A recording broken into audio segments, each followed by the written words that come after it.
A new bill is being introduced today in Quebec that their immigration minister, Jean-François Roberge, says is aimed at getting newcomers to the province to integrate into their common culture. They're welcome here, but they must embrace this culture and then contribute. So Roberge is also describing today's bill as a social contract for newcomers. It requires them to support values like secularism and gender equality, and that is raising questions over what the bill might look like in practice. For more this morning, we're joined in studio by Chantal Deloge. She's an immigration refugee lawyer at the Canadian Immigration Lawyers Association. Great to have you here this morning. Good morning. So Roberge says he wants newcomers to participate in Francophone culture. That includes attending things like St. Jean-Baptiste Day celebrations. Why would there need to be a bill and a law behind something like this? There really doesn't need to be a bill and a law behind something like this. I mean, basically what it means is that there's an underlying sort of xenophobic assumption that someone who is new to Canada, a foreigner, so to speak, is less likely to support values that Quebec thinks are common to its culture. And I don't think that's necessarily the case. And how do you police something like that? I mean, once someone is here, they have rights. You can't force people to believe anything. In fact, it would be unconstitutional to do so. So I really don't understand what they're trying to gain beyond optics. Right, and so that's the big question is how do you enforce, do we have culture police? What does that look like in practice? If they, part of the reasoning they gave for the introduction of this bill is that Canada as a whole, they believe, has not identified their own culture, but Quebec has. And in one of the words, the officials yesterday saying multiculturalism doesn't work for Quebec. So then if they're protecting culture, what specifically are they trying to protect? Is it language? Is it, they say it's secularism, so it's not religion. Right. Yeah. So they mentioned three things specifically. They mentioned democracy, gender equality, and secularism. Canada already has laws that protect gender equality. We already have robust laws around our democracy. Quebec, as you know, their secularism bill is being challenged in the Supreme Court, which kind of makes me question that this common values are really all that common, even within the province of Quebec. But how do you police something like that? The only thing that they could possibly do is make it a part of their immigration selection system to make people sign something saying that they will respect certain values, because once people immigrate here, they have rights, the same as you and I do.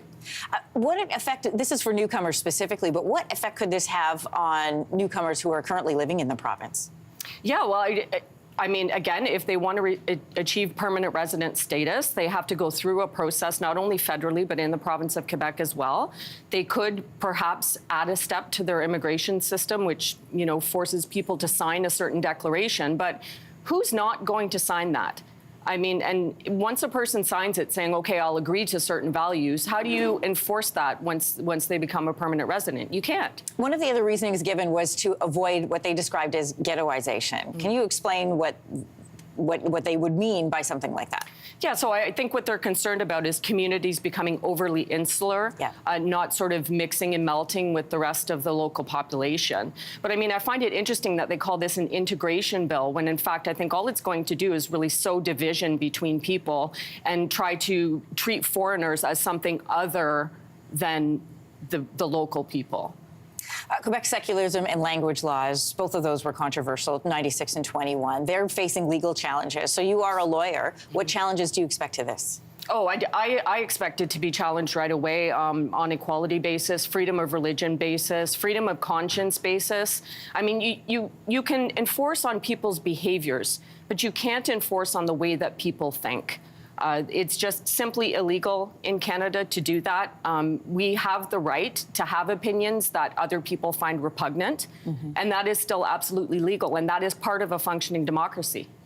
It's always interesting to me when the federal government chooses to weigh in and when they do not. On certain provincial issues, like healthcare, for example, they have lots of opinions. But when it comes to Quebec and it comes to things like this, we've seen it be challenging for our federal leaders to weigh in. We are also about to head into an election. Quebec holds a lot of seats. So keeping Quebec happy seems to be of priority for our federal leaders. But what federal powers could intervene in something like this? Well, interestingly, with immigration, there's a bit of a shared jurisdiction. So it is a federal jurisdiction at the end of the day, but the feds have an agreement with the province of Quebec that Quebec is allowed to participate in the selection of their own immigrants. So that interplay between them is a delicate balance. I don't know whether the feds will, see fit to intervene in this process. I mean, it really just affects a certain demographic. It remains to be seen, what they're going to try to do, if anything. I mean, they may just let the courts handle it. That might be the best thing. That seems to be what they've done so far. Chantal Deloge, immigration and refugee lawyer at the Canadian Immigration Lawyers Association. Thanks for your insight this morning. Thank you. If you liked that video, make sure to subscribe to the Your Morning YouTube feed, where you can find all kinds of new content posted every weekday morning.